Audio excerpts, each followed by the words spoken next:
Hello friends, आज हम लोग इनवर्स फंक्शन सीखेंगे। इनवर्स फंक्शन कैसे फाइंड करते हैं, कैसे पता करते हैं कि किसी फंक्शन का इनवर्स पॉसिबल है या नहीं पॉसिबल है, आइडेंटिटी फंक्शन क्या होता है, ये सारी बातें सीखेंगे। पिछले वीडियो में हम लोग देख चुके हैं कि फंक्शन क्या होता है, रिलेशन क्या होता है, रिलेशन का स्पेशल केस फंक्शन है, ऑन टू फंक्शन क्या होता है, इनटू फंक्शन क्या होता है, वन टू वन फंक्शन क्या होता है, वन टू वन कॉरेस्पॉन्डेंस क्या होता है। ये सारी बातें आप पिछले video function 1, function 2, function 3, function 4, ये चारों वीडियो में जाएंगे तो ये सारी बातें आपको डिटेल में मिल जाएगी। आज हम लोग इनवर्स फंक्शन देखने आए। आज देख रहे हैं मैथमेटिक्स गुरु चैनल, मैं हूं राजीव पटेल। आइए देखते हैं inverse of function. Identity function का पहले थोड़ा डिफाइन करते हैं। इनवर्स ऑफ फंक्शन समझने के पहले आइडेंटिटी फंक्शन आई से रिप्रेजेंट करते हैं। Identity function of set A को आइए लिखते हैं। If f x equal to x, ऐसा फंक्शन जिसमें जो इनपुट दे सेम आउटपुट में आ जाए, then f is called identity function.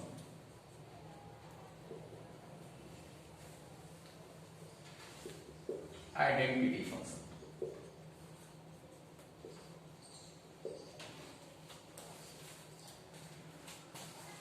On set A represented by, इसको हम रिप्रेजेंट करते हैं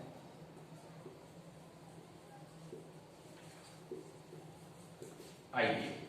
अगर आइडेंटिटी फंक्शन है तो इसमें x की वैल्यू अगर 2 पुट करेंगे तो 2 आएगा, 3 पुट करेंगे तो 3 आएगा। मतलब अगर इमेज बनाएंगे, यहाँ 1 2 3 सेट है, इधर 1 2 3 सेट है, f है a to a, तो 1 का इमेज 1 पे बनेगा, 2 का इमेज 2 पे बनेगा, 3 का इमेज 3 पे बनेगा। ऐसे फंक्शन को हम आइडेंटिटी फंक्शन बोलते हैं। आइडेंटिटी फंक्शन का यूज होने वाला है इनवर्स ऑफ फंक्शन में, इसलिए हमने थोड़ा आइडेंटिटी फंक्शन आपको समझा दिया। इनवर्स ऑफ फंक्शन फिर देखते हैं।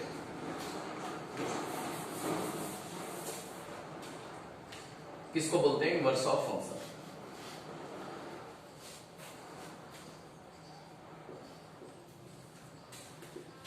If a function F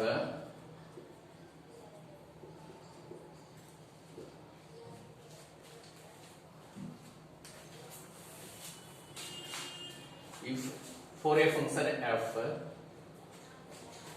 there exists a function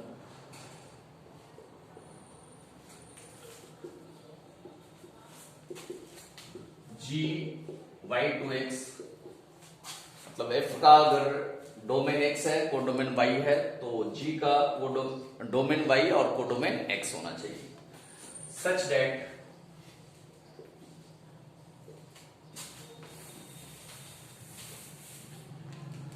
GOF equal to IA और and FOG equal to IA। मतलब GOF भी आइडेंटिटी फंक्शन होना चाहिए और FOG भी आइडेंटिटी फंक्शन होना चाहिए। मतलब GOF x equal to x, इसका मतलब क्या हो गया? FOGX equal to x। Identity function का मतलब यही हो गया ना। Then f is called invertible. f is called invertible. f को हम invertible बोलेंगे and function gx is called inverse function of x.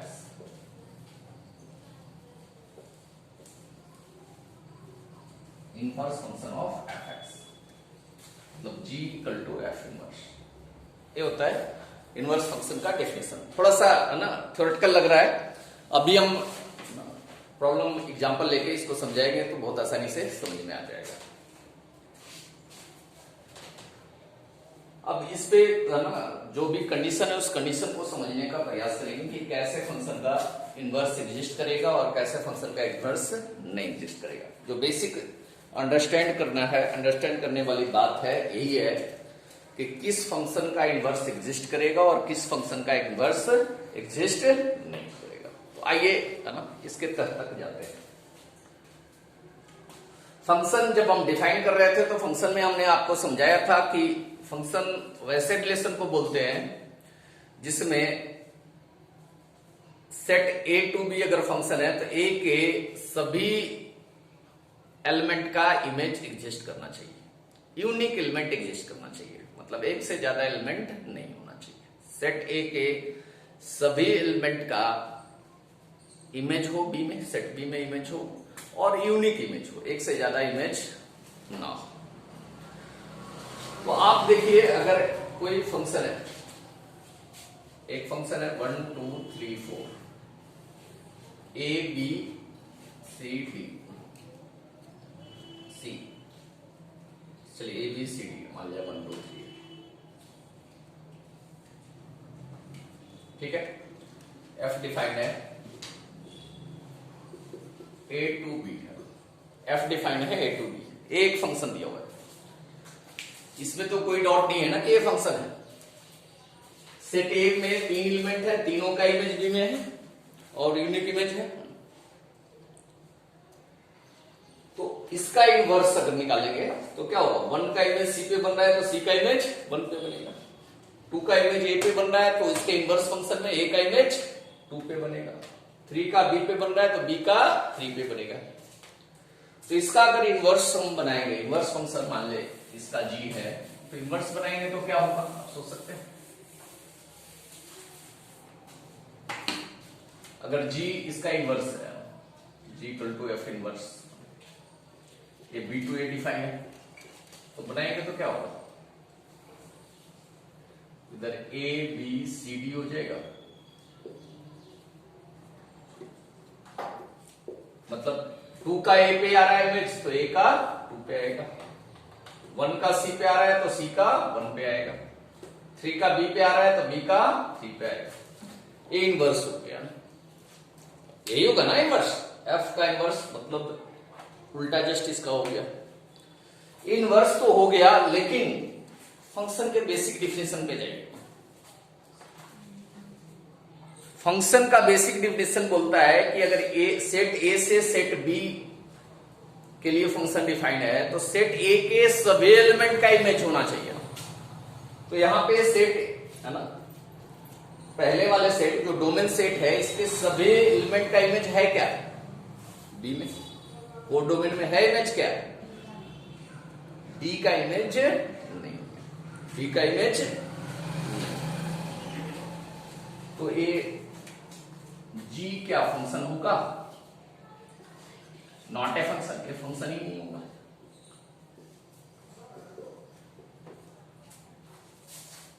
ये फंक्शन ही नहीं होगा, मतलब फंक्शन नहीं होगा मतलब एफ इनवर्स एग्जिस्ट नहीं करेगा।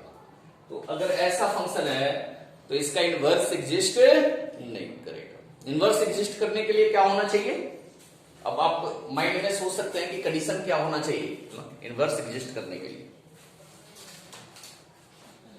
मतलब बी में भी अगर एक भी एलिमेंट खाली रहा तो इसका इनवर्स करेंगे तो सब डोमेन के सभी एलिमेंट का इमेज नहीं आ पाएगा। तो बी के सभी एलिमेंट किसी न किसी का इमेज होना चाहिए। एक कंडीशन क्या बताता है, ऑन टू फंक्शन का कंडीशन बताता है ना। ऑन टू फंक्शन अभी पढ़े हैं ना, ऑन टू फंक्शन का मतलब क्या होता है, सभी के इमेज बनने चाहिए, कोडोमेन इक्वल टू रेंज होना चाहिए। ऑन टू फंक्शन क्या बोलता है, कोडोमेन इक्वल टू रेंज होना चाहिए। सेट बी कोडोमेन है तो कोडोमेन के सभी एलिमेंट, हर एलिमेंट किसी न किसी का इमेज होना चाहिए, ठीक है। तो एक कंडीशन होना चाहिए, तो है ना एफ इनवर्स एग्जिस्ट, लिख सकते हैं condition, only when F is onto. Onto मतलब सब्जेक्टिव। अगर एफ ऑन टू नहीं है तो एफ इनवर्स एग्जिस्ट नहीं करेगा। तो पहला कंडीशन आ गया, एफ इनवर्स एग्जिस्ट करने के लिए एफ को ऑन टू होना ही पड़ेगा। एक और एग्जांपल मैं समझाता हूं।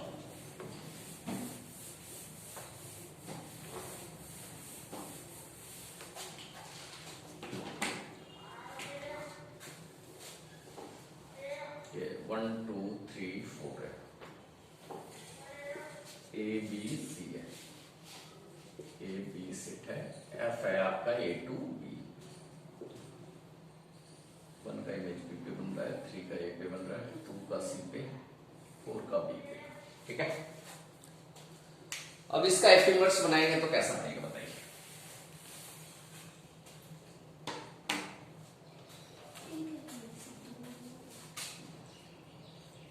एफ इनवर्स बनाएंगे तो इधर बी हो जाएगा, इधर ए हो जाएगा, बी में ए बी सी है और ए में 1 2 3 4 है। 1 का इमेज बी पे बन रहा है एफ में, तो एफ इनवर्स में बी का इमेज 1 पे बनेगा, बी का इमेज 1 पे बनेगा। 2 का सी पे बन रहा है तो सी का 2 पे बनेगा, 3 का ए पे बन रहा है तो ए का 3 पे बनेगा, 4 का बी पे बन रहा है तो बी का 4 पे बनेगा। एफ इनवर्स हो गया, इसमें तो ऑन टू भी है ना, ए भी ऑन टू है, इनवर्स भी ऑन टू है। कोई दिक्कत है? दिक्कत है ना, समस्या तो है।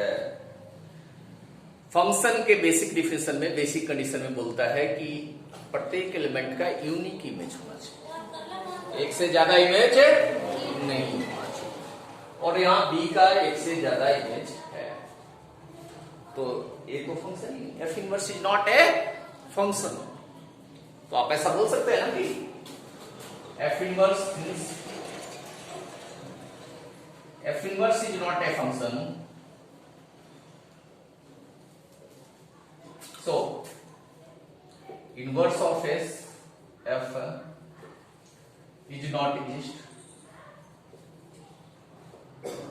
इसका इनवर्स एग्जिस्ट नहीं करेगा।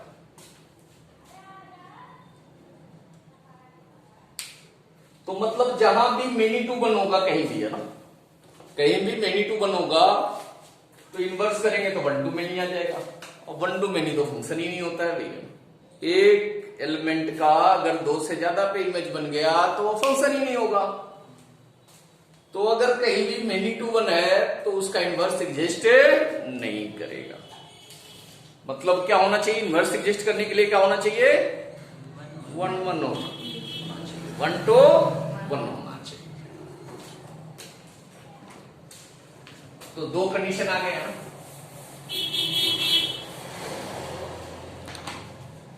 मतलब F inverse exist only when F is 1 1 and onto, दोनों होगा तभी एग्जिस्ट करेगा f inverse, that is 1 1 correspondence ही बोलते हैं इसको, 1 1 करस्पॉन्डेंस या फिर बाइजेक्टिव बोलते हैं। बाइजेक्टिव होगा फंक्शन तभी एफ इनवर्स एग्जिस्ट करेगा, बाइजेक्टिव नहीं होगा तो एफ इनवर्स एग्जिस्ट नहीं करेगा। अभी तो छुटकारा मिला था भाई ऑन टू चेक करने से, है ना, और फिर यहां चेक करना पड़ेगा। एफ इनवर्स निकालना है तो पहले 1 to 1 चेक करना पड़ेगा, ऑन टू चेक करना पड़ेगा, इनवर्स एग्जिस्ट कर रहा है या नहीं कर रहा है, फिर इनवर्स निकालेंगे। अदरवाइज फिर इनवर्स निकाल के ही बता देंगे। अगर इनवर्स आ गया तब तो इनवर्स एग्जिस्ट कर ही रहा है ना जी, और इनवर्स लाके ऐसे भी चेक करके बता सकते हैं, inverse f inverse o f x equal to x आ रहा है, इसका मतलब एफ इनवर्स एफ का इनवर्स है। इस तरह से भी चेक किया जा सकता है। तो कुछ एग्जांपल से हम एफ इनवर्स निकालना सीखेंगे और उसको चेक करना सीखेंगे। हम देख रहे हैं एनसीईआरटी क्लास 12 का एक्सरसाइज 1.3 का प्रॉब्लम नंबर 5 आपके सामने बोर्ड पे। 3 पार्ट है इसके, एफ दिया हुआ है, this set to this set, और फंक्शन गिवन है। चेक करने बोल रहा है कि इनवर्स इसका एग्जिस्ट करेगा या नहीं करेगा। तो इसमें तो आप लोग समझ ही चुके हैं, अंडरस्टैंड कर ही चुके हैं। इस एफ के लिए हम इधर सेट बना दें 1 2 3 4, और इधर सेट बना दें, एक एलिमेंट है भाई इसमें 10, इसको मान लें ए स्प्लिट कर लें, इसको बी है, ए टू बी है, 1 का इमेज 10 पे बन रहा है, 2 का भी 10 पे बन रहा है, 3 का भी 10 पे बन रहा है, 4 का भी 10 पे बन रहा है। बताइए इसका इनवर्स एग्जिस्ट करेगा? नहीं करेगा, क्योंकि मेनी टू वन है ना। Since f is not 1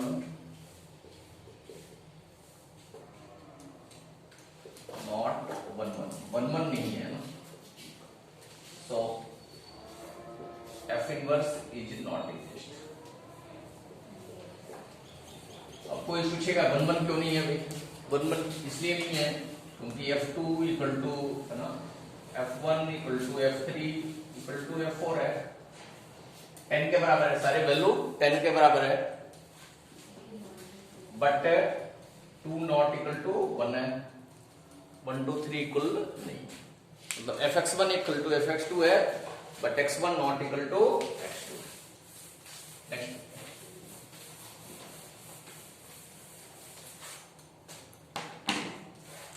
second देखें, 5 6 7 8 और इधर है 1 2 3 4। 5 का इमेज 4 पे बन रहा है, 6 का 3 पे, 7 का 4 पे और 8 का 2 पे।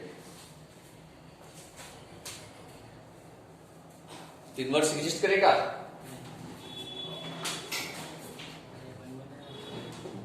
Since element 1 belongs to 1 2 3 4, he did not have pre-image in 5 6 7 8। 5 6 7 में 8 में 1 का प्री इमेज नहीं है। प्रत्येक एलिमेंट का प्री इमेज होगा तभी ऑन टू होगा, that is G is not onto. G onto function मतलब सर्जेक्टिव फंक्शन नहीं, तो सर्जेक्टिव फंक्शन नहीं है, इसका मतलब क्या होगा? G inverse does not exist नहीं करेगा। ठीक है, आसान है चेक करना। अगर इस तरह से एलिमेंट के फॉर्म में दिए हुए हैं तो आसान है चेक करना, कोई मुश्किल काम नहीं। देखिए नेक्स्ट थर्ड एच के लिए दिया हुआ है 2 3 4 5 7 9 11 13। 2 का 7 पे बन रहा है, 3 का 9 पे, 4 का 11 पे और 5 का 30 पे।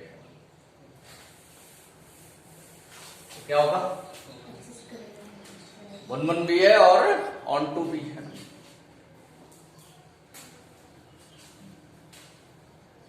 H इज 1 1 मतलब कहीं भी दो एलिमेंट का इमेज एक एलिमेंट पे नहीं बना,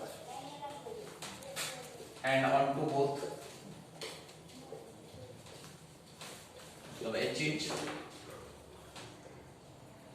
क्या होगा? बाइजेक्टिव। बाइजेक्टिव है, सो H inverse exist. H inverse exist करेगा, और H इनवर्स अगर बनाना हो तो उल्टा बना सकते हैं। H इनवर्स हो जाएगा हमारा 7 9 11 13 2 3 4 5। तो 2 का इमेज 7 पे है तो 7 का इमेज 2 पे, 9 का इमेज 3 पे, 11 का 4 पे, 13 का 5 पे। मतलब H इनवर्स की वैल्यू हो जाएगी 7 2 9 3 11 4 और 13 5। H इनवर्स निकाल भी सकते हैं, और इसका H इनवर्स एग्जिस्ट करेगा क्योंकि ये 1 to 1 है।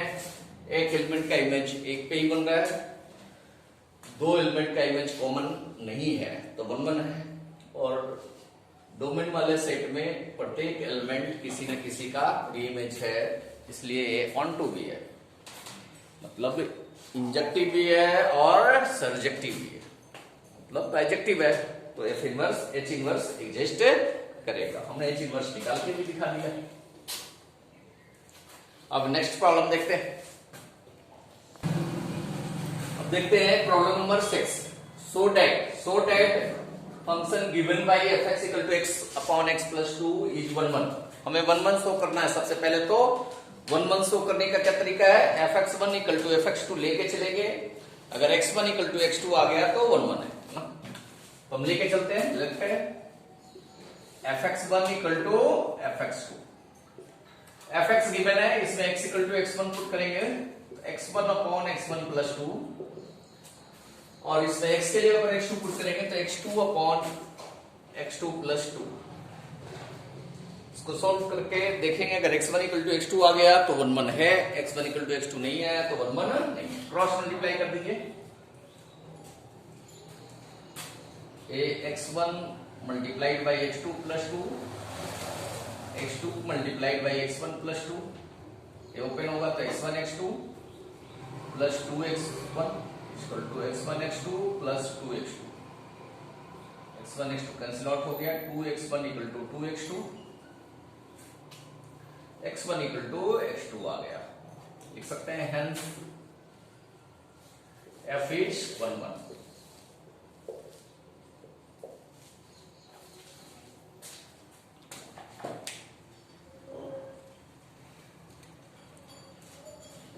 ठीक है,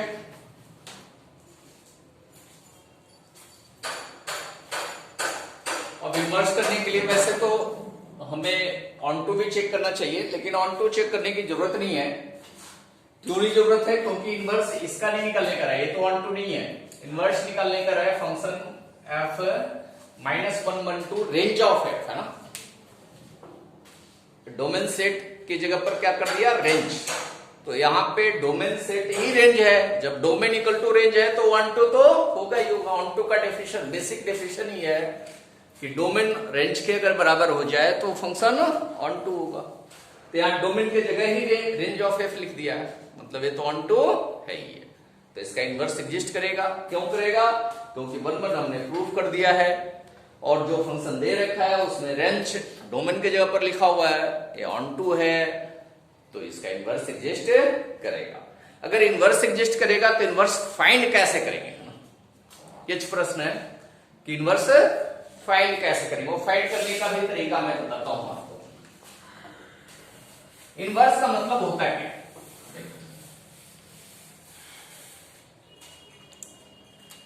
अगर f(x) = y हो, f(x) = y है, तो यहां से अगर x की वैल्यू निकालेंगे तो क्या होगा, f उस तरफ जाके f इनवर्स बन जाएगा। ठीक है, ये f अगर डिफाइंड था set x to set y, जहां की x सेट x से बिलोंग कर रहा था, y सेट y से बिलोंग कर रहा था। ठीक है, तो यहां इसका उल्टा हो गया, f इनवर्स y = x एक फंक्शन हो गया, ये भी एक फंक्शन हो गया ना जी। ये फंक्शन कहां पे डिफाइन होगा, f इनवर्स y का एलिमेंट है तो y टू x डिफाइन हो गया, y belongs to y and x belongs to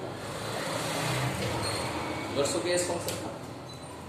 तो इनवर्स निकालते समय में क्या करना पड़ेगा, f(x) जो दिया हुआ है उसको y लेट कर लेना पड़ेगा, और x की value in term of y निकालना पड़ेगा। जो भी इन टर्म ऑफ y होगा वो f इनवर्स y की value, in term of y जो भी इक्वेशन आएगा वो f इनवर्स y की वैल्यू होगी, तो फंक्शन बन जाएगा f इनवर्स y का। जो आएगा वही f इनवर्स y होगा। तो आसान है, देखें जैसे f(x) = x upon x + 2 है, इसको y लेट कर लीजिए और इसे सिंप्लीफाई करके x की value in terms of y लाए। क्रॉस मल्टीप्लाई करेंगे क्या होगा, x = y × x + 2 ला सकते हैं। x = xy + y, x हमें है ना, x हमें बाहर करना है तो x वाले को एक तरफ लेके चलेंगे, 2y है, x - xy = 2y, x common ले लें तो 1 minus y equal to 2 by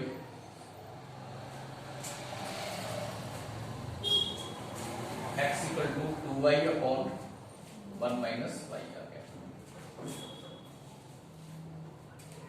ठीक है, तो x इक्वल टू क्या था, fx इक्वल टू y है, तो x equal to f inverse y आ गया।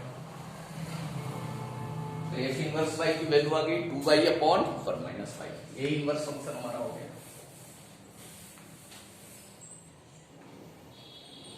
f inverse y equal to 2y upon 1 minus Y. ठीक है, और f इनवर्स y जो हमारा है किसके बराबर है, x के बराबर। जैसे वहां fx y के बराबर होता था और x का इमेज y पे बनता था, यहाँ y का इमेज x पे बन रहा है, तो इनवर्स आ गया। ये आंसर हो गया इनवर्स। फंक्शन है y के टर्म में लिखना चाहे y के टर्म में, इसको वापस x के टर्म में लिखना चाहे तो x के टर्म में लिख सकते हैं। f inverse x equal to 2x upon 1 minus x। f inverse p के टर्म में लिखना चाहे p के टर्म में लिख सकते हैं 2p अपॉन 1 माइनस p। बाद में x के टर्म में भी लिखा हो तो कोई प्रॉब्लम वाली बात है।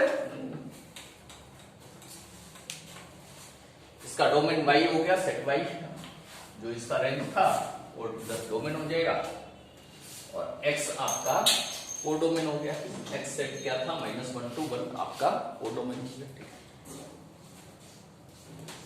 नेक्स्ट प्रॉब्लम देखते हैं, प्रॉब्लम नंबर 7 देखते हैं।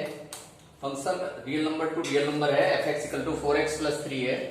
पहले तो शो करना है f इज इनवर्टेबल। इनवर्टेबल के लिए क्या शो करना है, 1 1 है और ऑन टू। 1 1 के लिए लेट करके चलेंगे fx1 equal to fx2।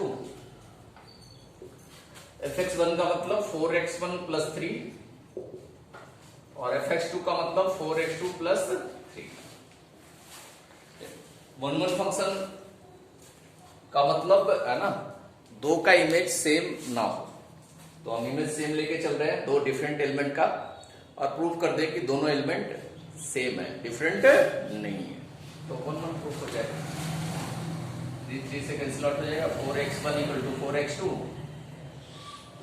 x1 equal to x2 आ गया, मतलब f इज 1 1 हो गया। ऑन टू कैसे प्रूव करते हैं, हम लेट करके चलते हैं। fx equal to 4x plus 3 equal to y, y belongs to r, मतलब कोडोमेन के जितने भी एलिमेंट है सारे का प्रीमेज हो, मतलब प्रत्येक y के लिए x r से बिलोंग करेगा, एग्जिस्ट करेगा ना। Each and every, for each and every y there should exist x belongs to domain R। यहां से करें तो 4x equal to y minus 3, x equal to y minus 3 by 4, और y real है तो y माइनस 3 भी real होगा। y अगर R से बिलोंग कर रहा है तो y माइनस 3 भी R से बिलोंग करेगा, और y माइनस 3 बाई 4 भी R से बिलोंग करेगा, मतलब x भी R से बिलोंग करेगा। इसका मतलब f इज ऑन टू है, ऑन टू मतलब सब्जेक्टिव है। तो f इज इंजेक्टिव भी है और सब्जेक्टिव भी है, तो f is bijective, f is injective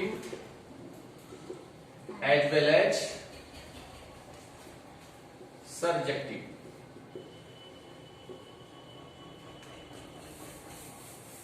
So f is bijective, that is f inverse exist। खाली exist बोलने से काम नहीं चलेगा, f inverse निकाल के भी दिखाना पड़ेगा। फाइंड f inverse ऑफ है f inverse निकालना बाय हैंड का काम है भैया, कोई मुश्किल काम नहीं, निकाल सकते हैं। fx equal to 4x plus 3 equal to y let कर ले, और x की वैल्यू y के टर्म में हम ले आए। 4x equal to y minus 3 और x equal to y minus 3 by 4 है ना, और fx इक्वल टू अगर y है तो यहां से x इक्वल टू क्या होगा, f इनवर्स y, मतलब x की जो वैल्यू y के टर्म में आई है वही आपका f इनवर्स y, x की वैल्यू जो y के टर्म में आएगा वही आपका f इनवर्स y। तो f inverse y equal to हो गया y माइनस 3/4 R2R, R2R था तो ये भी R2R, ठीक है। देखिए नेक्स्ट प्रॉब्लम नंबर 8 हम करते हैं। प्रॉब्लम नंबर 8 देखते हैं। फंक्शन डिफाइंड है, इसका डोमेन R प्लस है, R प्लस दे रखा है set of non negative real number, मतलब पॉजिटिव रियल नंबर, और जो कोडोमेन है वो 4 टू इंफिनिटी है। तो सी बात है, x 0 पुट करेंगे तो 4 आएगा, 0 से बड़ा पुट करेंगे तो 4 से बड़ा वैल्यू आता रहेगा। पहले तो शो करना है फंक्शन ही इन्वर्टेबल, मतलब इन्वर्टेबल का मतलब 1 1 भी है और ऑन टू भी। 1 1 शो करने के लिए हम क्या करते हैं, fx1 equal to fx2 late करके चलते हैं, x1 का स्क्वायर प्लस 4, fx2 हो जाएगा, x2 पुट करेंगे तो x2 का स्क्वायर प्लस 4, 4 4 कैंसिल आउट हो गया, x1 square equal to x2 square. अब सिंस जो इसका डोमेन है R प्लस है, पॉजिटिव है, मतलब x की वैल्यू निगेटिव तो हो नहीं सकती, तो x1 equal to x2, since x1 x2 are both positive, दोनों positive, hence fh 1। x1 equal to minus x2 नहीं लिया है क्योंकि x1 x2 दोनों पॉजिटिव है, नेगेटिव तो होने का सवाल नहीं। R प्लस दे रखा है, डोमेन आपका नॉन नेगेटिव रियल नंबर है। ऑन टू के लिए चेक करता हूं, fx equal to X square plus 4 equal to y लेके चलता हूं, y बिलोंग्स टू 4 इंफिनिटी, ये जो कोडोमेन सेट है उससे y बिलोंग करता है, तो 4 से इंफिनिटी के बीच जितने भी y है सबके लिए x एडजस्ट करना चाहिए। देखता हूं, रूट अंडर y माइनस 4, मतलब X square equal to y minus 4 हो जाएगा, x equal to root under y minus 4, minus क्यों नहीं ले रहा हूं मैं, क्योंकि x पॉजिटिव है, x नेगेटिव नहीं, तो y की वैल्यू 4 से बड़ी कोई भी पुट करेंगे ये डिफाइन होगा, x is defined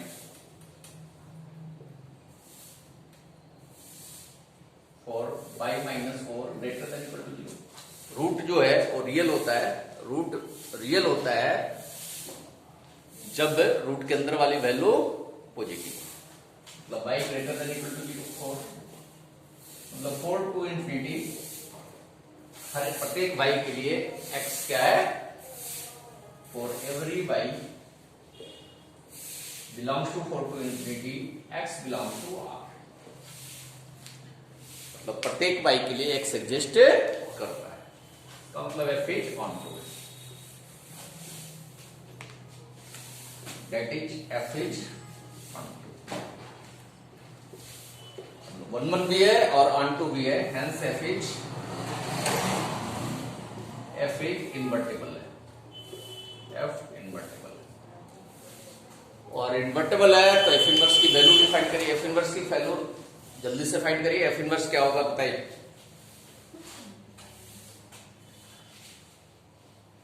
ला तो रखा हूं, F x equal to X square plus 4 equal to Y हमने लेट किया है, यहां से एक्स की value root under Y minus 4 आई है, अगर F x equal to Y है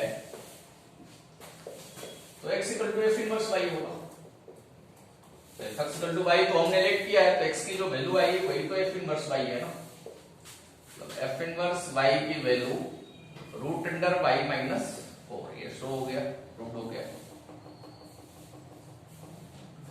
ये प्रूव करना था तो शो भी हो गया, root under F inverse Y root under Y minus 4 है। अब प्रॉब्लम नंबर 9 देखते हैं, तो प्रॉब्लम नंबर 9 को देखते हैं। फंक्शन f दिया हुआ है, डोमेन r प्लस और कोडोमेन -5 टू इंफिनिटी है, एफ एक्स दे रखा है 9x square plus 6x minus 5, so that f is invertible, with F inverse Y, F inverse Y भी दे रखा है, मतलब शो ही करना है। पहले तो हम शो करेंगे कि इन्वर्टेबल है। इन्वर्टेबल शो करने के लिए दो चीजें शो करना पड़ेगा, 1 1 और ऑन टू, 1 1 और ऑन टू। और 1 1 शो करने के लिए हम जैसा कि लेट करते हैं,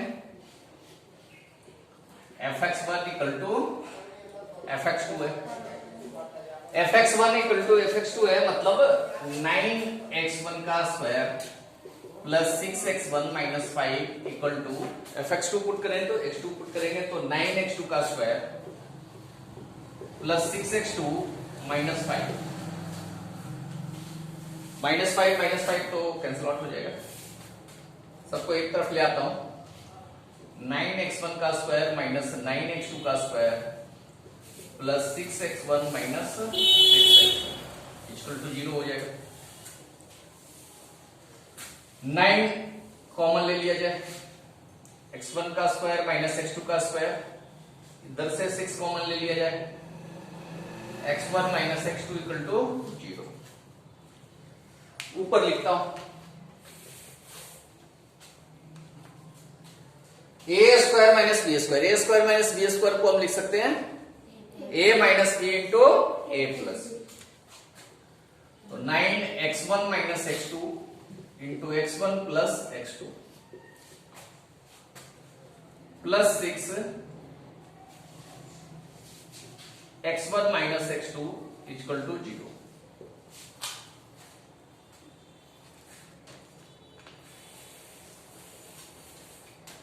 x1 माइनस x2 कॉमन ले लेता हूं, अंदर बचेगा 9x1 प्लस x2 प्लस 6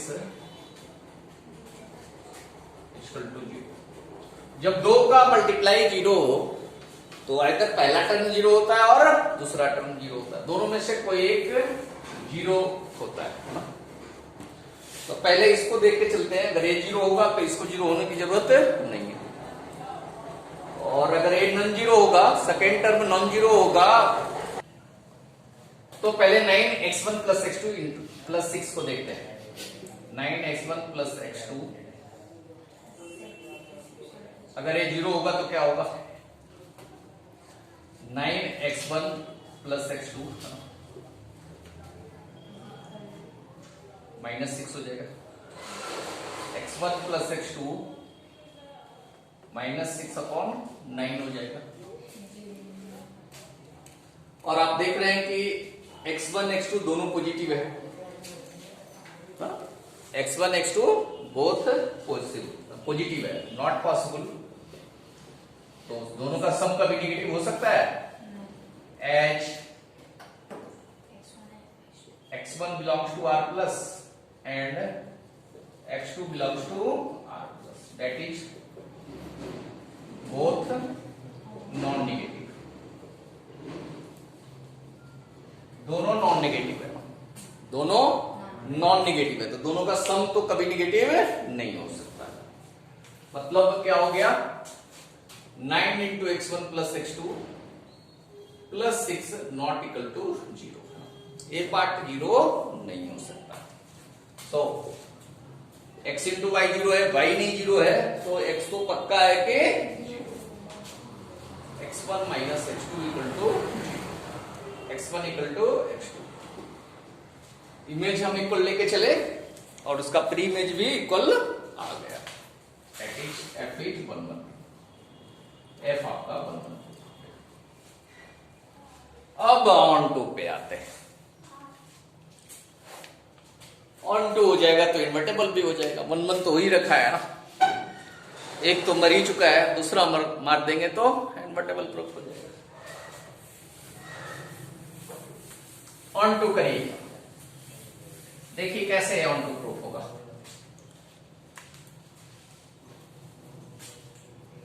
थोड़ा टेढ़ा इक्वेशन दिया हुआ है ना, fx थोड़ा टेढ़ा दिया हुआ है, इसको थोड़ा सीधा किया जाए।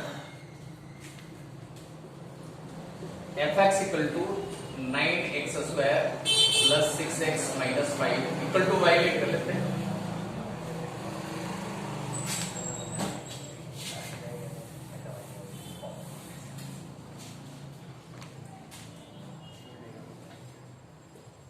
क्या किया जाए कि x की वैल्यू y के टर्म में आ जाए, कैसे निकालूं?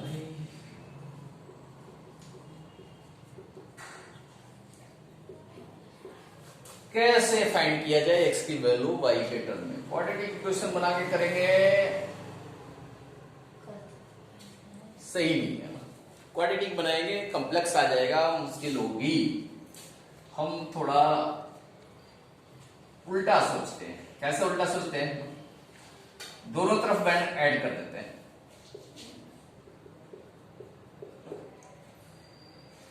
अब इसको ध्यान से देखिए, परफेक्ट स्क्वायर है ना, 3x का square plus 2 into 3x into 1 plus 1 का स्क्वायर है ना ऐसा। इसको 3x प्लस 1 का होल स्क्वायर लिख सकते हैं। 3x प्लस 1 का स्क्वायर लिख सकते हैं, y प्लस 6, ठीक है, लिख सकते हैं ऐसा।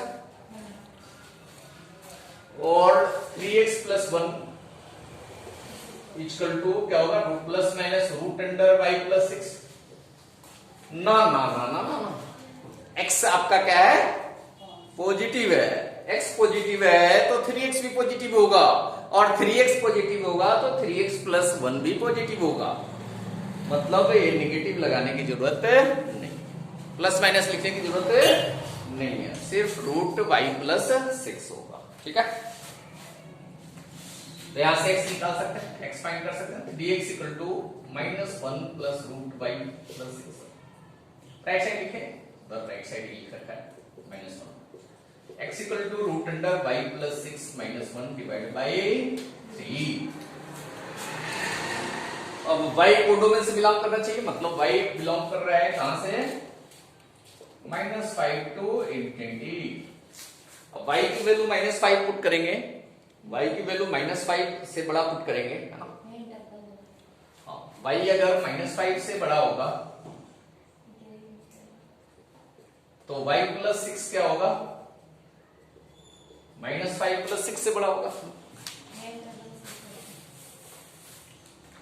मतलब y plus 6 greater than equal to 1 होगा। y plus 6 greater than equal to 1 होगा। रूट लगाएंगे तो रूट y प्लस 6 भी ग्रेटर देन इक्वल टू 1 होगा, 1 का रूट से बड़ा होगा।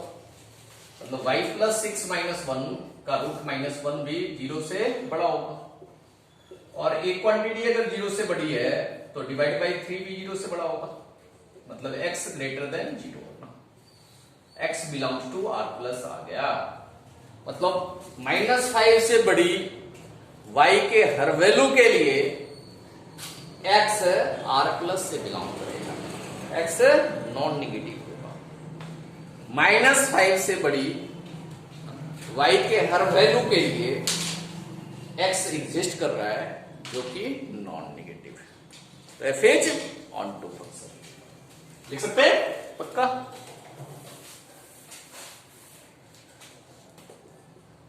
f is onto function. f11 हो गया, f ऑन टू हो गया, मतलब f बाइजेक्टिव हो गया। f बाइजेक्टिव हो गया मतलब f इनवर्स हम फाइंड कर सकते हैं। फाइंड कर क्या सकते हैं? कर चुके हैं भाई, यही था ना कि fx इक्वल टू y हो तो x की जो वैल्यू आती है y के टर्म में वो ये f इनवर्स y होता है। तो x तो आ रखा है हमारे पास भाई, तो ये वैल्यू f इनवर्स y की आ गई है। f inverse y equal to आ गया root y plus 6 minus 1 divide by 3। Prove कर दिया कि हमने f इनवर्स y की value root y plus 6 minus 1 divide by 3 है। तो इन्वर्टेबल भी हमने शो कर दिया और इसका इनवर्स भी हमने शो कर दिया। अब प्रॉब्लम नंबर हम नेक्स्ट। तो टेन में क्या लिखा हुआ है? फंक्शन f दिया हुआ है, x set to y set है और ये इन्वर्टेबल फंक्शन है, ऐसा दे रखा है। इन्वर्टेबल शो नहीं करना है, अब क्या है? इन्वर्टेबल दे रखा है, ध्यान में रखिए। शो क्या करना है?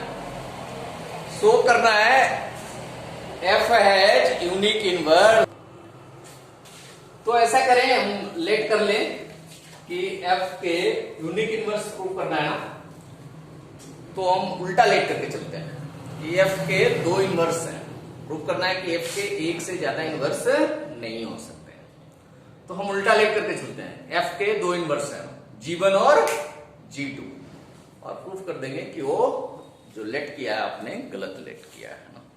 ठीक है, तो लेट एफ हैव 2 इनवर्स,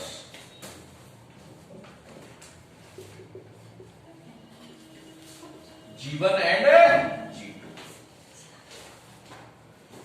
अब G1 G2 अगर F का इनवर्स होगा तो क्या होगा,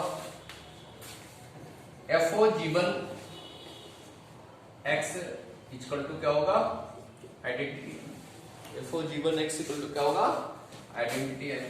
या कुछ ले ले, y ले लेना, y इक्वल टू y होगा। और अगर G2 भी इनवर्स है, G2 भी इनवर्स है, तो FO G2y इक्वल टू भी आइडेंटिटी आएगी। अब पढ़ें कि है ना, GF का इनवर्स है तो FO G equal to identity function होता है, FO G equal to identity function. इस तरह से दोनों इक्वल होगा, राइट साइड इक्वेशन 1 और 2 के इक्वल है तो लेफ्ट साइड भी इक्वल होगा, फ्रॉम 1 एंड 2।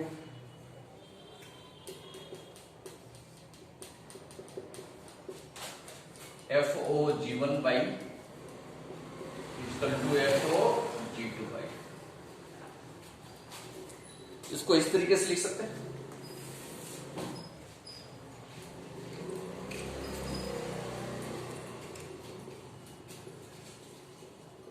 ये आ गया। अब इसे पढ़िए, इनवर्टेबल फंक्शन ऐसा गिवन है ना, f क्या है, इन्वर्टेबल फंक्शन है। इन्वर्टेबल फंक्शन दिया हुआ है मतलब क्या है, f11 भी होगा, f12 भी होगा, और 11 होगा तो क्या होगा, fx1 इक्वल टू fx2 अगर है तो x1 x2 के बराबर होगा, अगर बराबर नहीं होगा तो 11 नहीं होगा, 11 नहीं है तो इन्वर्टेबल नहीं होगा। तो यहां पर देखिए fx1 इक्वल टू fx2 है ना, मान लीजिए x1 है ना जी, fx1 इक्वल टू fx2 है, अगर 11 है तो x1 इक्वल टू x2 होगा, सिंस f इज 11। f क्या है, इन्वर्टेबल दे रखा है, इसका मतलब 11 है, f11 है तो G1 इक्वल टू G2। भाई आपने तो क्या लेट किया था जी, आपने लेट किया था कि f के 2 डिफरेंट इनवर्स है ना, G1 है और G2 है, और यहां पे धोखा हो गया आपके साथ कि ये दो डिफरेंट इनवर्स हमने लेट किया था, दोनों सेम आ गया है ना। That is our assumption that F G1 and G2 are different is wrong। G1 और G2 दोनों क्या है, same. Hence F has unique inverse। F का क्या होगा, यूनिक इनवर्स, G1 बराबर G2। तो G1 G2 जो अलग अलग हमने लेट किया दोनों सेम ही, एक ही इनवर्स है। तो ये आपका प्रॉब्लम नंबर 10 भी हो गया। प्रॉब्लम नंबर 11 है ना, लास्ट देखते हैं। प्रॉब्लम नंबर 11 देखते हैं। 1 2 3 का इमेज एबीसी पे बन रहा है, F1 A F2 B F3 C दे रखा है, तो F इनवर्स का इनवर्स F है। पहले F इनवर्स निकाल लेते हैं। F1 अगर A है तो यहां से F इनवर्स A 1 हो जाएगा, F2 B है तो F इनवर्स B आपका 2 हो जाएगा, F3 C है तो F इनवर्स C 3 हो जाएगा। ठीक है, अब F इनवर्स A 1 है तो ये राइट साइड में जाएगा तो F इनवर्स का इनवर्स हो जाएगा, 1 इक्वल टू A हो गया। F इनवर्स इस साइड जाएगा तो उसका फिर दोबारा इनवर्स हो जाएगा, B हो जाएगा। एफ इनवर्स का इनवर्स 3 इक्वल टू सी हो गया, सेम आ गया ना। देखिए F inverse of inverse 1 A है, F1 इक्वल टू ए है, F inverse of inverse 2 B है, F2 भी बी है, तो आप लिख सकते हैं एफ इनवर्स का inverse equal to F2। Examples ये दिया हुआ था, तो एग्जांपल के हिसाब से ही हमने प्रूव कर दिया। नेक्स्ट वीडियो जो हम करेंगे बहुत ज्यादा इंपॉर्टेंट है, बाइनरी ऑपरेशन, और उसको हम अच्छे से समझेंगे क्योंकि वो नया इंक्लूड हुआ है और इम्पॉर्टेंट भी है। आगे इंजीनियरिंग वगैरह में पढ़ेंगे तो बहुत ज़्यादा इम्पॉर्टेंट है। और हमारा जो वीडियो है वो ज़्यादा से ज़्यादा शेयर करते जाइए, ज़्यादा से ज़्यादा लोगों के काम आए, यही है ना। देखकर ज़्यादा से ज़्यादा शेयर करें और सब्सक्राइब देखने के बाद, वीडियो देखने के बाद चैनल को सब्सक्राइब और लाइक जरूर करें। धन्यवाद।